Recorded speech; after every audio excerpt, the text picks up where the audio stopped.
ನಮಸ್ಕಾರ ಬಾಯ್ಸ್. ನಿನ್ನೆ ವೀಡಿಯೋದಲ್ಲಿ ನಾನು ಗಾಡಿಗೆ ಏನೇನು ಸರ್ವಿಸ್ ಮಾಡಿಸ್ತೀನಿ ಅಂತಂದ್ಬಿಟ್ಟು ಹೇಳಿದ್ದೆ.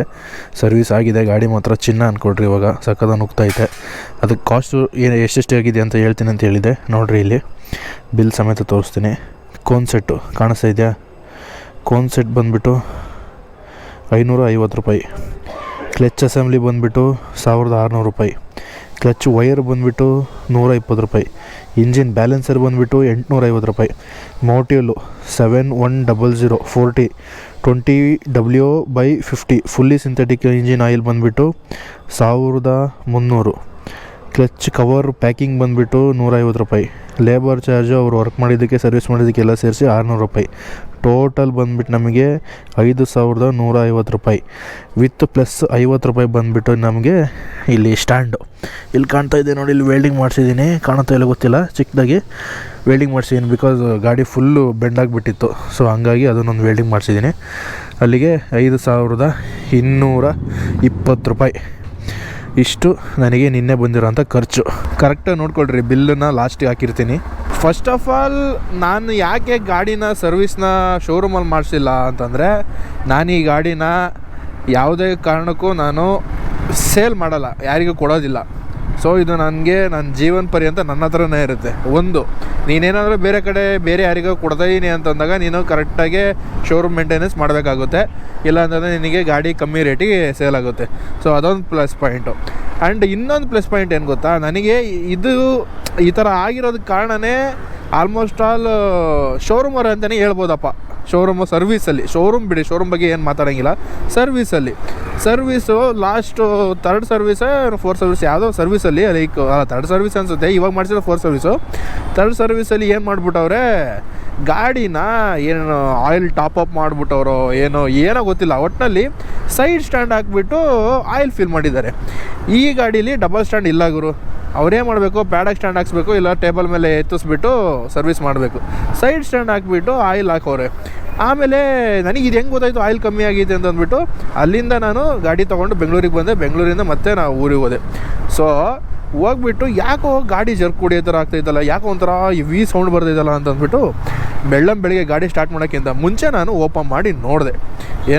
ಇಂಜಿನ ಓಪನ್ ಮಾಡಿ ಇದು ಬರುತ್ತಲ್ಲ ಗೇಜ್ ಓಪನ್ ಮಾಡಿ ನೋಡಿದೆ. ಅದರಲ್ಲಿ ತೋರಿಸ್ತಾ ಇದೆ ಒಂದು ಪಾಯಿಂಟ್ ಇಲ್ಲ ಗುರು, ಇಷ್ಟೇ ಕಾಣ್ತಾ ಇರೋದು, ಇಷ್ಟೇ. ನನಗೆ ಶಾಕಾಗಿ ಹೋಗ್ಬಿಡ್ತು, ಏನಪ್ಪ ಇದು ಅಂತಂದ್ಬಿಟ್ಟು. ಆಮೇಲೆ ನನಗೆ ಪರಿಚಯ ಇರೋರ ಹತ್ರ ಹೋಗ್ಬಿಟ್ಟು ಅಲ್ಲೇ ಇದರಲ್ಲಿ ಹೋಗಿ ಸರಿ ಮಾಡಿಸಿದ್ದು. ಯಾವುದು ಶೋರೂಮ್ ಅದು ಇದೆ ನಾನು ಏನೇ ಹೇಳೋಕ್ಕೆ ಹೋಗಲ್ಲ. ನನಗೆ ಪರಿಚಯ ಇರೋರು ಬಿದ್ದರು, ಅವ್ರ ಹತ್ರ ಹೋಗ್ಬಿಟ್ಟು ನಾನು ಗಾಡಿಗೆ ಹಿಂಗೆ ಆಗೈತಪ್ಪ, ಈ ಥರ ಆಗೈತೆ ಅಂತ ಹೇಳಿದ್ದಕ್ಕೆ ಸರಿ ಆಯ್ದಕ್ಕೆ ತೊಗೊಂಬ ಅಂತೇಳಿ ಮಾಡಿಕೊಟ್ರು. ನಾನು ನಿಮಗೆ ಒಂದು ಸಜೆಸ್ಟ್ ಮಾಡ್ತೀನಿ, ನಿಮಗೆ ಪ್ಲಸ್ ಪಾಯಿಂಟ್ ಅದು.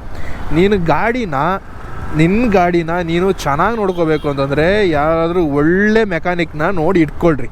ಹೊರಗಡೆ ಇಲ್ಲ ಒಳಗಡೆ ನೀನು ಗಾಡಿ ಸರ್ವಿಸ್ ಮಾಡಿಸ್ತೀನಿ ಅಂತಂದರೆ ನಿನಗೆ ಪರಿಚಯ ಇರಬೇಕು, ಅವ್ರ ಹತ್ರ ಮಾಡಿಸು.